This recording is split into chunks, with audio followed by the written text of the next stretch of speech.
Cards and Comic Show.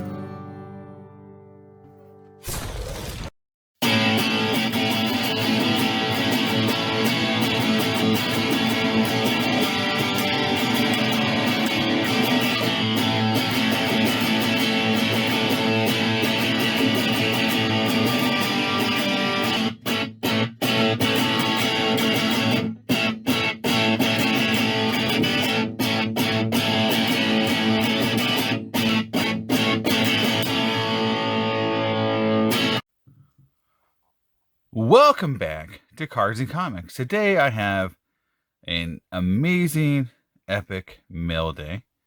And we're going to go through some sports cards, some non-sports cards. We're starting here with vintage. Now, I would have had an epicer mail day. Is that a word?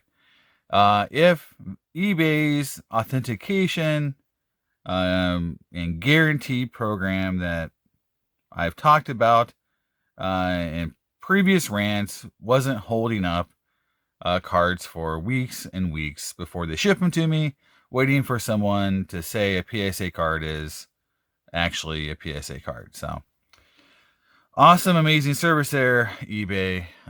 Thank you for delaying my cards for multiple weeks. Starting here with this cool Joe Cronin card. It's only a 2, but it's got great color. It's a Hall of Famer from 1933.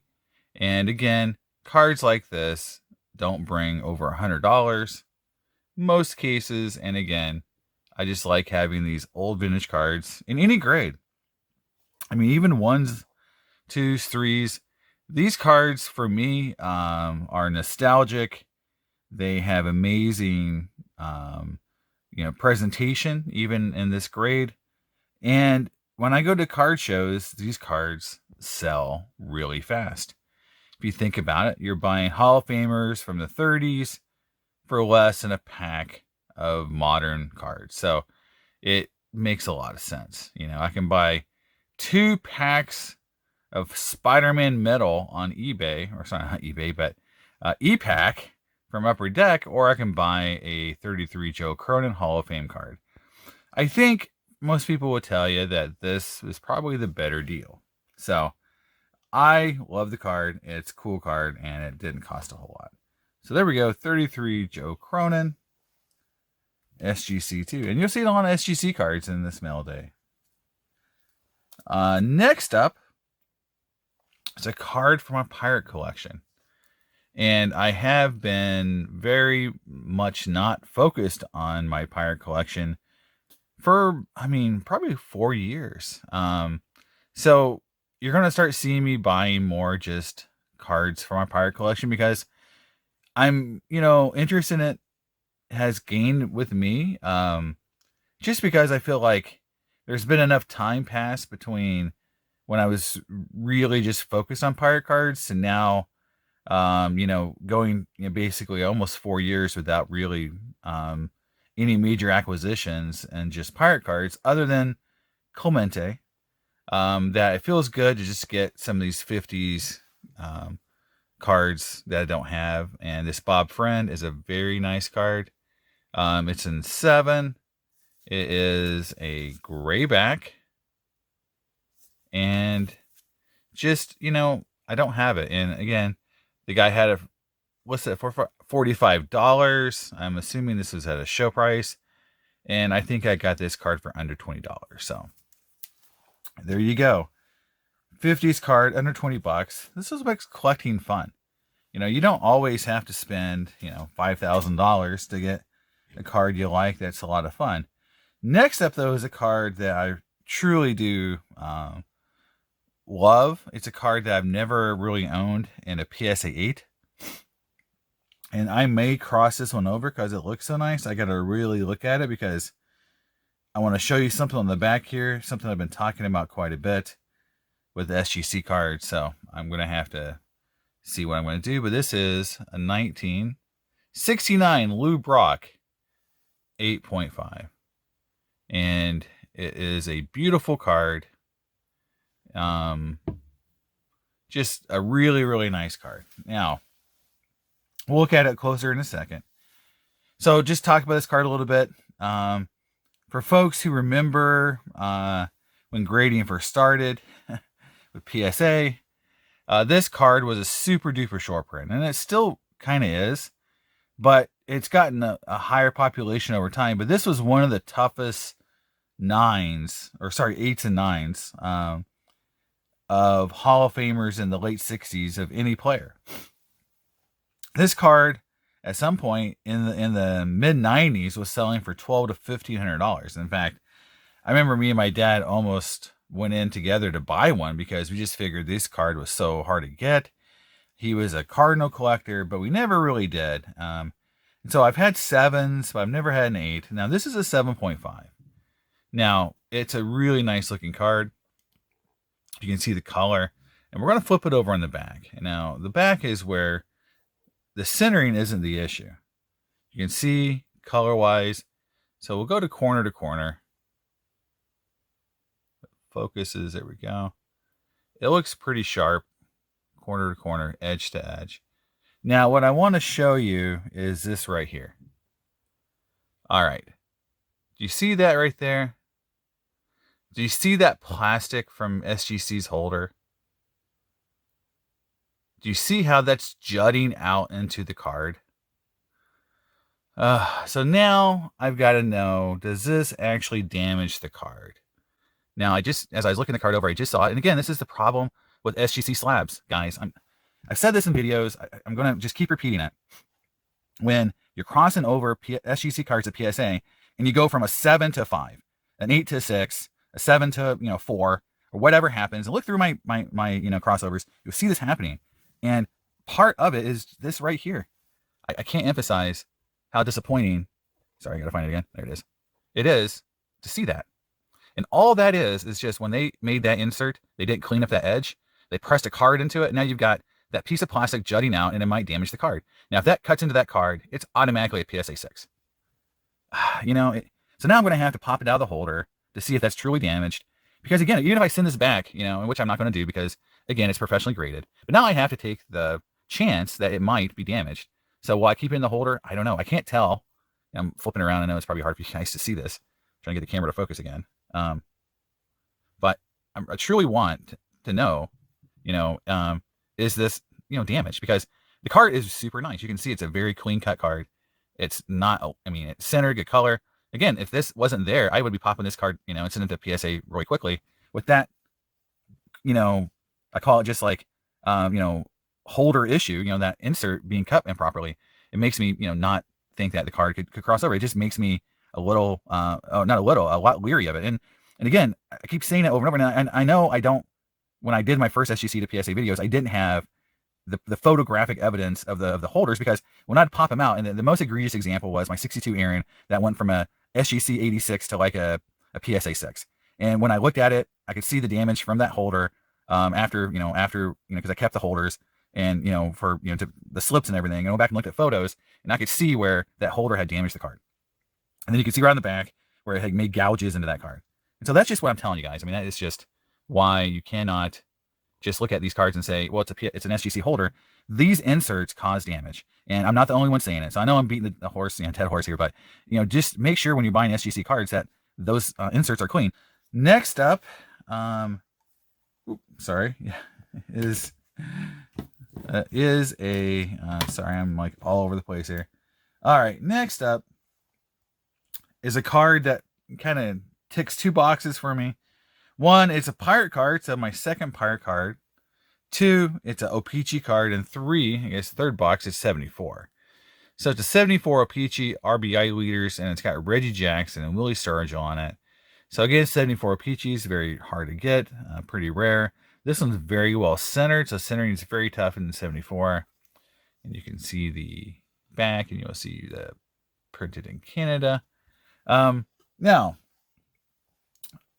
as per what I normally try not to do, is I don't like having lots of doubles, and I actually already own this card in a 7. So this is my second copy of this card. I did not know that.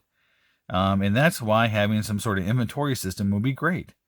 I used to have inventory system I created through Microsoft Access, and I actually had photos and the cards and the prices and all kinds of stuff in there. And it's like it took so long. It took a long time, a lot of work to keep it updated. And when I was going to card shows, I was buying and selling cards so quickly and fast that the database would be so far out of date that it was just like such a pain in the butt to keep update. I quit doing it. Now that I don't set up at shows, but like maybe once or twice a year, that maybe it's worthwhile to go back and update that database and make it relevant again. But there you go. 74 OPG RBI leaders there. And moving on, next is going to be my King Griffey Jr. pickups. Nothing huge. I do have a cool Griffey card coming if it would ever get through, again, the eBay program. But this is $95 All-Stars. It's only an 8, but, I think I paid $8 for it. But I just wanted to get this card because I love this card. I think this is an example of a really good design on a card that really isn't that rare. But I just feel like, some of these designs were great. I mean, you've got kind of it's not foil, but it's kind of this grayed out. It almost looks foil. But then you've got the actual foil where it says All-Star in gold and red foil. And you've got, even a little foil there where the Mariners is. That's actually a little bit of foil there for that, where the team name is. It's hard to kind of see that. It's just like these little extras on this card make it so nice for an insert that was pretty easy to get, pack to pack. I believe these were like 1 in 4 or something like that, or 1 in 3. So it's never been worth a ton, but it just shows like they put so much extra effort into cards back in the 90s. That's why I feel like 90s inserts get so much pub from people and so much like attention. It's because even on the inserts that were just throwaway inserts, they put multicolor foil. They did this kind of like cool background, almost like a reverse negative. Like it just a lot of stuff's going on here that makes this card look cool. Today, I mean, Topps and Panini would do nothing for a 1 in 4 insert. I mean, they wouldn't even put foil on it. They just like it would be like a glossy card. They would put no effort into it, and they were putting a lot of effort into cards like this. And this is a very attractive card for an $8 90s insert card of King Griffey Jr. to show you that there is some good value. Now, here's a card that is worth a little bit more. It's from Fleer Ultra, and I'm trying to think what year this is. Well, it says, I guess, right on the front. Go right to the source here. And, well, they used to have it on the front. Maybe it doesn't anymore. Maybe look on the back. So 94. There we go. 94 RBI leaders. And again, so this was a little bit harder to pull. I believe this was like a 1 in 24 type insert. But look at the etched foil. If I can get out of the little glaring light here. But yeah, I mean, if you look at the etched foil, it's awesome. It looks, really, really good. And then you got the, besides the etching, you've got the stamping here, here, and here. And again, a really nice photo of Griffey. So again, that's why, again, these, 90s inserts are so popular is because, even on a card, again, this was a little bit nicer. So you got, the base kind of insert, then you got the next level up, and the next level up, you went from having kind of just a glossy background to this etched foil background, stamped foil, gold foil. Just a really nice card. So again, nothing tremendously expensive there, but showing why 90s inserts are really, really cool. Now, the next card was a throw-in, which I appreciate from a deal. So this is the 93 All-Star Fleer. And again, this is a pretty common, insert from 93 Fleer. 92 Fleer. But I loved it. Even as a kid, the black, the all black with the gold stamping. Classic looking card. Very classy. Again, these All-Star cards are hard to grade. So in a PSA 10, this card is actually pretty tough with that foil and the black. And then the back is all black, and you can see chipping right there. So this card is very tough to find in a PSA 10. That was just a throw-in on that RBI leaders. And then the last Griffey is from 2000. It is from Fleer Showcase. It's called Final Answer. And again, 2000 Griffeys are interesting because there's still a few 2000 cards that show him as a Mariner. but majority show them as a red. In fact, the conversion started in 99. So there were some cards in 99 that started showing them as a red. Majority of 2000 cards show them as a red, but there's still a few cards showing him as a Mariner in 2000. This one does not. Again, it's a insert. It's number 7 of 10 from Final Answer from Showcase. So again, sort of a high-end product, or maybe mid to high. I will agree, just kind of ugly. I don't know what they were going for on this card. It's just like kind of green and question marks, so I don't really know. Not a very attractive card for sure. And last but not least, so if you're not into non-sport cards, so you can probably turn off right now because I'm going to go into some cool non-sport stuff. Some DC cards. So up first is the supervillains.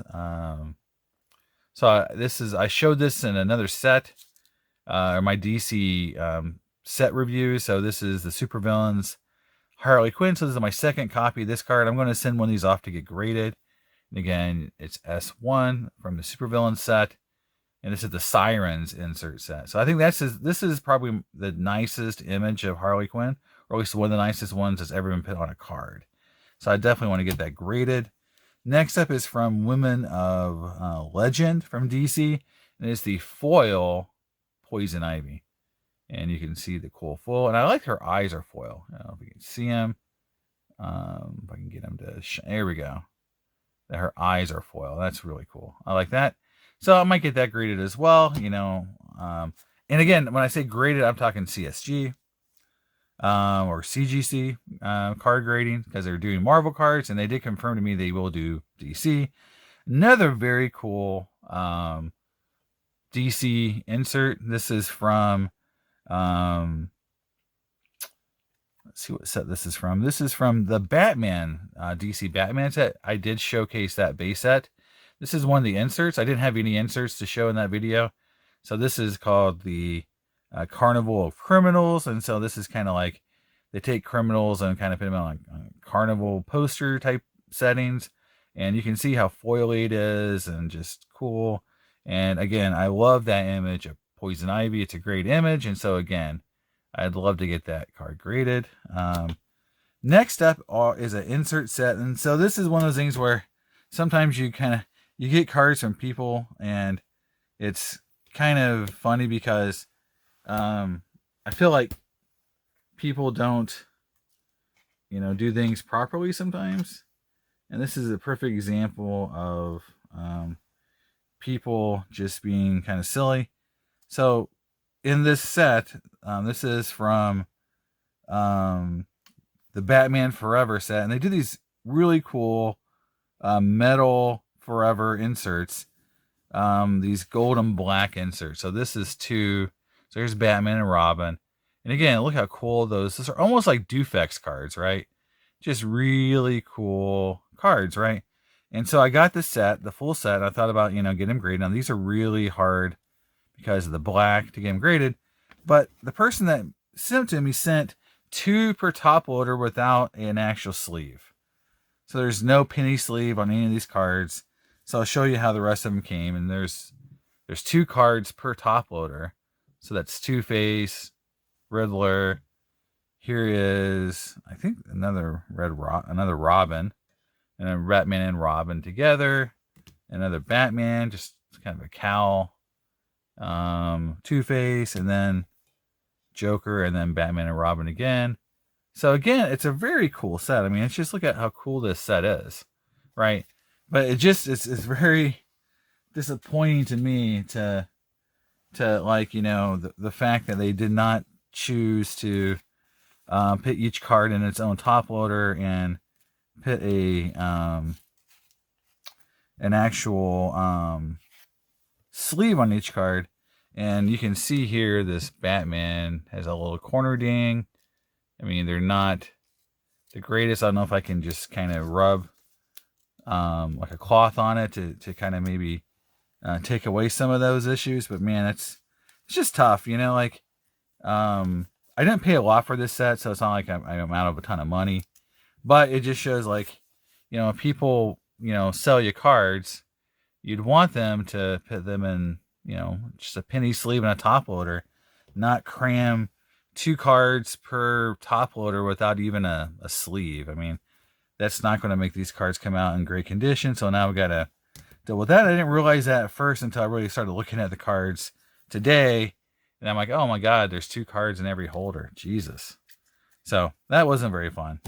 Last but not least is 2 sketches. So I mentioned, and I know for a lot of folks who aren't into the cards, so you're probably already gone. I mean, sorry, comics, you're probably already gone. But I mentioned that I'm starting a new Zatanna collection in comic books. So I've been like, here's an example. I purchased this Zatanna cover this week. It's hard to see because you got to kind of zoom out.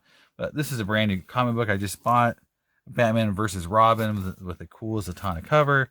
So I've been collecting more Zatanna books, and now I'm doing cards. So this is from Bombshells. This is a Zatanna sketch, and that's a super nice sketch. Probably one that it's from I believe Bianca. I forget what her last name is, but she does some great stuff. She sells a lot of cards of hers on eBay that aren't from sets. She just does her own artist proof cards, and they're all great. But just, really nice version of Zatanna. And here is another one from the DC Universe. It's from an older set. So this is kind of cool because it's definitely from early. And it's kind of cool to show the differences between the cards, because here is kind of like older DC sketch card of Zatanna. And then here is kind of a modern take, or Bombshell take. And I love it. It's the same character, just done in 2 completely different styles. I love the fact they put fireworks behind her, and just a really 2 nice sketches of Zatanna. So I'm starting the Zatanna collection. I've been doing Poison Ivy and Harley and some other DC characters, Blue Beetle. And now I'm starting Zatanna, and it's really a lot of fun, and it's not very expensive. So there it is, guys. That's my mail day. I've got some really cool stuff coming in. Hopefully it comes in soon so I can share with you on my next mail day. But there it is, some cards. And I've got a comic book mail day coming up as well, for you guys who like that. And I'll see you next time on Cards and Comics. Bye.